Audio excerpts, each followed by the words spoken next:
And Maruti గారు బేసిక్గా అప్పటి జనరేషన్ కానీ 10 years బ్యాక్ లవ్కి అండ్ ఇప్పటి లవ్కి చాలా డిఫరెన్స్ వచ్చేసింది.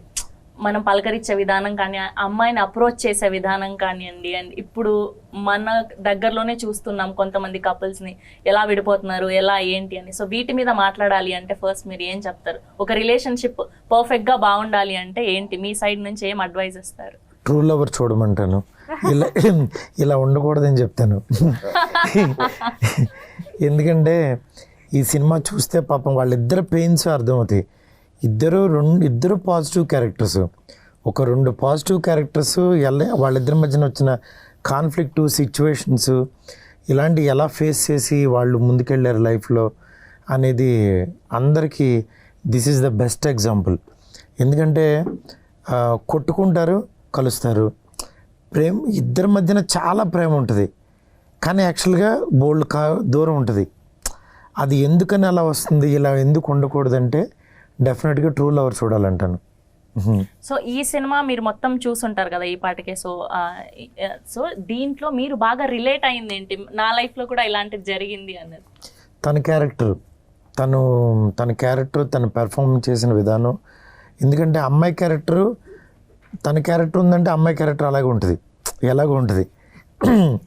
అలా ఉంటేనే ఆ క్యారెక్టర్ అలా ఉంటుంది. అందుకని నాకు ఆ అబ్బాయి క్యారెక్టర్ మాత్రం చాలా బాగా డీల్ చేశాడు అనిపించింది. అతని పెయిన్, స్ట్రగుల్, ఆ పొసెసివ్నెస్, నెక్స్ట్ అమ్మాయిలు ఎంత ఈజీగా తీసుకుంటారు, యువతలోడు ఎంత పెయిన్ని, ఆ 2 చాలా బాగా చేశారనిపించింది. సినిమా మీరు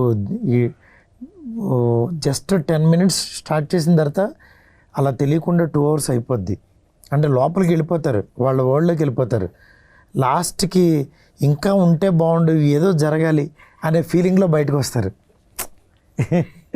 అండ్ టీజర్ చూసి చాలా ప్రామిసింగ్గా ఉంది. అండ్ స్పెషల్లీ అమ్మాయిలు అయితే చాలా మంది రిలేట్ అవుతారు. ఒక కపుల్లో బేసిక్గా ఏమవుతుంది అంటే రిలేషన్షిప్లో అబ్బాయికి ఇంకొక అబ్బాయితో మాట్లాడడం ఇష్టం ఉండదు, కానీ ఈ అమ్మాయి నమ్ముతుంది. బేసికల్లీ ఈ సినిమా అయితే వేరే లవ్ స్టోరీస్ గురించి నాకు తెలియదు, కానీ ఈ సినిమా అయితే ఈ లాస్ట్కి వచ్చిన తర్వాత నాకు అంటే వీళ్ళ లైఫ్ ఇంకెంత చూడాలనిపించిందంటే, వీళ్ళిద్దరికి మధ్యన పెళ్ళయ్యి పిల్లలు పుట్టి వీళ్ళు ఎలా ఉన్నారో ఆ లైఫ్ అంతా కూడా నేను చూడాలి, ఆ లైఫ్ అంతా కూడా తెలియాలి నాకు.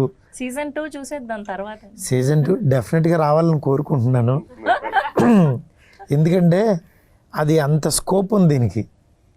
మీరు ఇంతగా చెప్తున్నారు అంటే ఖచ్చితంగా ఇందులో ఎలా ఉండబోతుంది కథ అనేది అయితే కథ కాదు, ఇది రియల్ లైఫ్. నేను చెప్తున్నాను కదా, అందుకే ట్రూ లవర్ అని అక్కడ లవర్ అని పెట్టారు, దీనికి ట్రూ యాడ్ చేశాను. సినిమా చూడంగానే దీనికి కాల్ చేసి కనుక్కుంటే లవర్ అనే టైటిల్ ఆల్రెడీ ఉందంటే సరే దీనికి ట్రూ లవర్ అని పెడదామని అన్న, అంతే పెట్టేసాం. సో